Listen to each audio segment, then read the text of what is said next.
Magandang araw mga kaibigan. Bigyan natin ng reaction opinion itong post ng News 5. Senator Erwin Tulfo bagong Blue Ribbon Chair.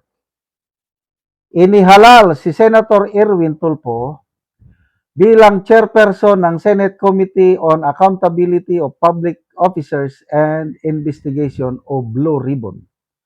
Pinalitan niya si Senator Pia Cayetano.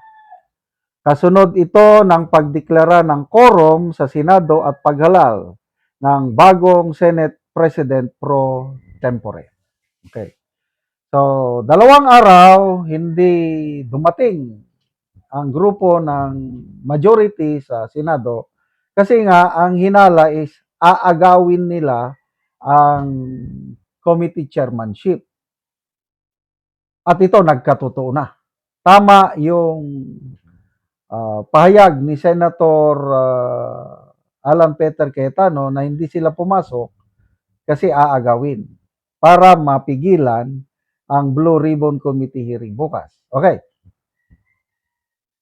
Kung yung 11 minority senators, sila-sila lang, wala silang magagawa. Ang problema kanina, sa session hall, biglang dumating si Senator Escudero na dating kasapi ng majority. Nag-attend siya ng session, ibig sabihin, sumama na siya sa minority, kaya naging 12 na ang grupo ng minority. Mas marami na sila ngayon kumpara sa kay SP Cayetano na grupo.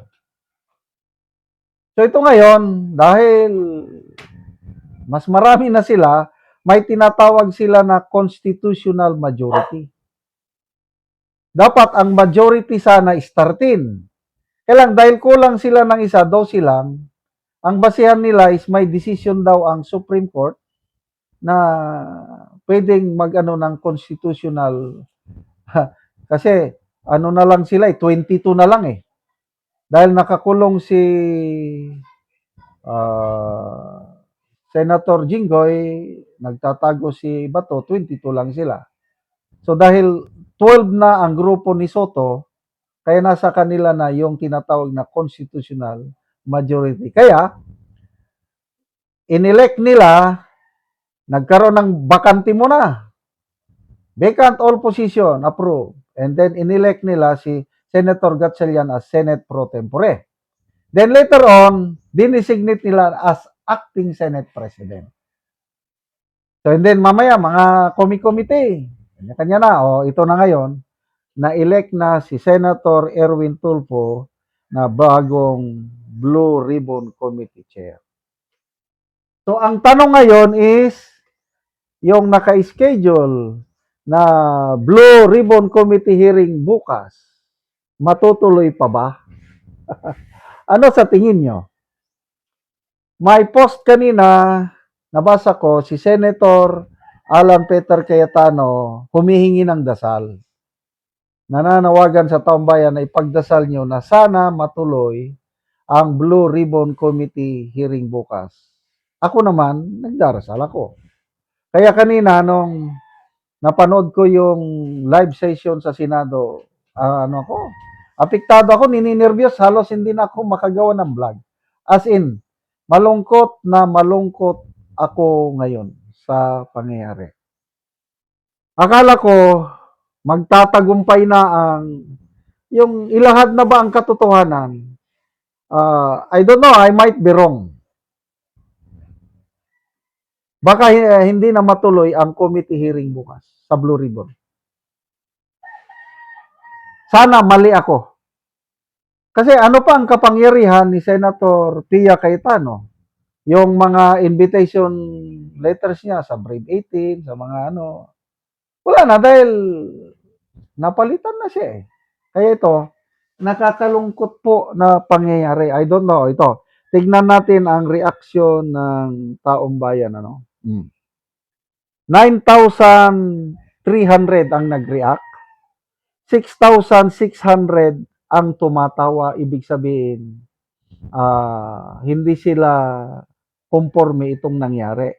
1,300 lang ang nag-like, 676 ang nag-love. So, halos 2,000. Again, 80% sa reaksyon ng mga netizens, hindi sila sang-ayon sa pangyayari. Yun ang nakikita ko. Kaya, anyway, ipasaubayan na natin ito sa Diyos. Ako, kumakabog yung dibdib ko. Nalulungkot ako, kaya lang, wala naman akong magawa. Tanggapin ko na lang, but I still believe God is in control. Nakikita niya lahat ang pangyayari, yung sino yung mga nanloko sa atin sa flood control, sino yung tumanggap ng mali-malita, alam ng Diyos yan. Kaya, sa, ano ito, anong tawag ko dito? Court of Public Opinion, kung hindi man matuloy ang Blue Ribbon hearing bukas, hindi makapagtistigo ang mga Brave 18 Marines, I still believe, ang nagmamasid na taong bayan, yung sabi ko na 6,600 na tumatawa, may desisyon na yan, alam na yan. Mas maraming nalungkot sa pangyaring ito, 80%. At yung 80% na yan, pagdating ng election sa 2028, mabigwasan sila. Kaya mga kaibigan, I believe na nalulungkot din kayo. Kung anong nararamdaman ko, nararamdaman nyo rin. Parehas tayo nalungkot sa mga pangyari. Kailang magtiwala tayo sa Panginoon. He is still in control. Walang makakaligtas sa mata ng Panginoon. Balang araw, kung itong mga nagnakaw sa kaban ng tambayan, kung hindi sila mapanagot sa hukuman natin dito, yung Court of Law, mananagot sila sa Diyos. Dahil God is a God of justice. God hates corruption. Kaya, sige. Sayang. Yung mga nag-abang, palagay ko sana mali ako. Palagay ko wala nang hearing bukas sa Blue Ribbon. Salamat mga kaibigan sa inyong pagsubaybay sa channel nito. Nakakatulong kayo ng malaki sa tribong Talandig ng Bukidnon dahil ang sweldo natin sa channel nito is pantulong sa tribo. Namimigay tayo ng libreng yero at pako para makapagpatayo naman sila ng mas maayos na tirahan. Panoorin nyo ang video na ito. Anak ko sa balay sa natagaan ng Mugero. So muna ni ang iyang atop nga yero. Mga dagko na gid kaayo ang iyang buslot mo na ni ang iyang itsura. So tungod sa kadugay na, so inaani na gyud dagko na kaayo og buslot. Wala na i-repair. Wala yero daw nga i-repair tungod sa kalisod.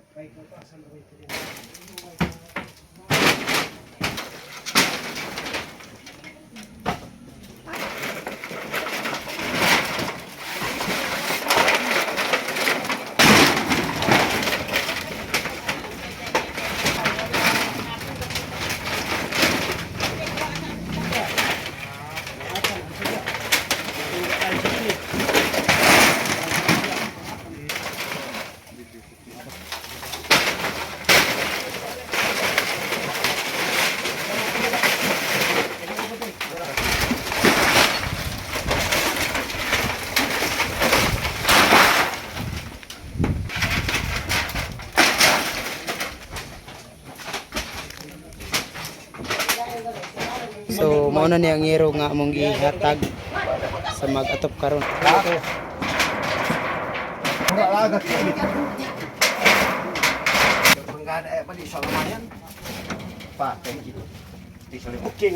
Lalo na takang natin mo sa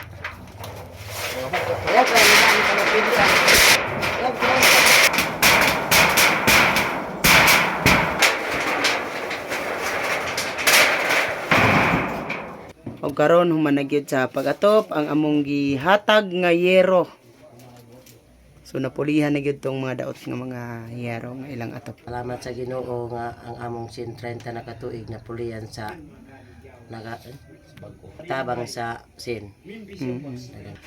Sulbad na gyud ang among atop di na mimuulanan kay ang among kuana na kuana gyud na dunot na Tungod sa ulan. sa ulan.